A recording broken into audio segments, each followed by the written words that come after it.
ஹாய்ங்க, எல்லாருக்கும் வணக்கம். இதுதான் ஒரு நாளில் பூத்து ஒரு நாளில் அழிகிறது.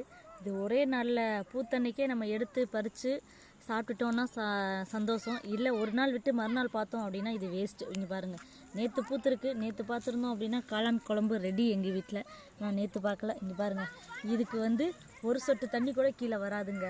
மேலே விழுந்தாலும் கீழே தண்ணி விழுகாமல் பார்த்துக்கு. இதான் எங்கள் கொடை. நல்லாயிருக்கா? இன்னும் பாருங்கள், முருங்கைக்காட்டில் நம்ம முருங்கை பூவெல்லாம் பூத்துருச்சு. இன்னும் அப்படியே காய் காய்ச்சிருச்சுன்னா நாங்களும் டெய்லியும் முருங்கைக்காய் குழம்பு வச்சுருவோம். சரிங்களா? முருங்கைக்காய் குழம்பு வச்சு நாங்களும் சாப்பிடுவோம். உங்களுக்கும் பூவோ காய் எல்லாமே கொடுப்போம். இப்போ தான் பூக்க ஆரம்பிச்சிருக்கு. ஏன்னா இப்போதைக்கு நாங்கள் பூ தரமாட்டோம். ஏன் அப்படின்னா இப்போதைக்கு விலை அதிகமாக இருக்குது. காய் காய்ச்சின்னா நாங்கள் ஒரு அமௌண்ட்டு பார்ப்போம். அதுவும் காய் இன்னும் ஒன்றும் காணோம். பூ தான் இருக்குது, காயை காணோம். காய் வந்துருச்சு அப்படின்னா ஓகே, பார்ப்போம்.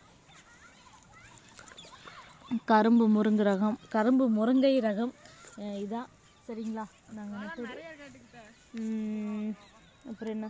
சரிங்க, பூக்க ஆரம்பிச்சிருச்சு. இன்னும் இந்த பூவெல்லாம் பூத்ததுக்கப்புறம் இப்போதைக்கு நாங்கள் அவ்வளோ சீக்கிரம் பறிக்க மாட்டோம். காய் தான் கொடுப்போம். ஓகே.